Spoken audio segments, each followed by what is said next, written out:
CPM നേതാക്കൾക്കെതിരെ ഭീഷണി പ്രസംഗവുമായി PV Anwar MLA.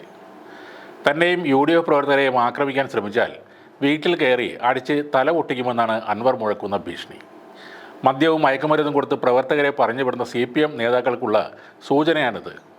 ഒരു തർക്കവുമില്ല, ഞങ്ങൾ തലക്കെ അടിക്കൂ, പറഞ്ഞുവിടുന്ന തലകൾക്കെതിരെ അടിക്കുമെന്നാണ് PV അൻവർ തൻ്റെ പ്രസംഗത്തിൽ പറഞ്ഞത്. പ്രവർത്തകരെ മദ്യം കൊടുത്തു വിട്ട നേതാക്കന്മാരോട് ചെറിയ അഭ്യർത്ഥന പറയുകയാണെന്ന് പറഞ്ഞുകൊണ്ടാണ് CPM-നെ ഭീഷണിപ്പെടുത്തിക്കൊണ്ടുള്ള അൻവറിൻ്റെ പ്രസംഗം ആരംഭിച്ചത്. നിങ്ങൾ മദ്യം കൊടുത്തും മയക്കുമരുന്ന് കൊടുത്തും UDF-ൻ്റെ പ്രവർത്തകരുടെയും എൻ്റെയും നെഞ്ചത്തേക്ക് ആളുകളെ പറഞ്ഞുവിട്ടാൽ നിങ്ങളുടെ വീട്ടിൽ കയറി തല അടിച്ചു പൊളിക്കും. തടിക്ക് ബോധമുണ്ടായിരിക്കണം, അതിലൊരു തർക്കവുമില്ല. നിങ്ങൾ ആക്രമിച്ച ഒരുപാട് ആളുകളെ ഇവിടെ കീഴ്പ്പെടുത്തിയിട്ടുണ്ട്. അത്രമാത്രമേ എനിക്ക് സൂചിപ്പിക്കാനുള്ളൂ എന്നും അൻവർ പറഞ്ഞു. ഒളിച്ചു നിന്ന് രാഷ്ട്രീയ പ്രവർത്തനം നടത്താൻ പഠിച്ചിട്ടില്ലെന്നും മുന്നിൽ നിന്ന് തന്നെ പ്രവർത്തിക്കാനാണ് തീരുമാനമെന്നും PV അൻവർ പറഞ്ഞു. ചുങ്കത്തറയിലെ വനിതാ പഞ്ചായത്ത് മെമ്പറെ CPM ഏരിയ സെക്രട്ടറി ഭീഷണിപ്പെടുത്തി. അൻവറിൻ്റെ ഒപ്പം നടന്നാൽ കുടുംബമടക്കം പണി തീർത്ത് കളയുമെന്നായിരുന്നു CPM ഏരിയ സെക്രട്ടറിയുടെ വോയിസ് മെസ്സേജ്. ഈ ഭീഷണിക്കെതിരെ പോലീസിൽ പരാതി നൽകുമെന്നും PV അൻവർ പറഞ്ഞിട്ടുണ്ട്.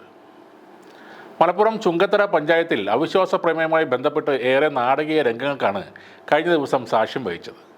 നേരത്തെ UDF-ൻ്റെ ഭരണം LDF-ന് പിടിച്ചു വാങ്ങിക്കൊടുത്തിരുന്നു.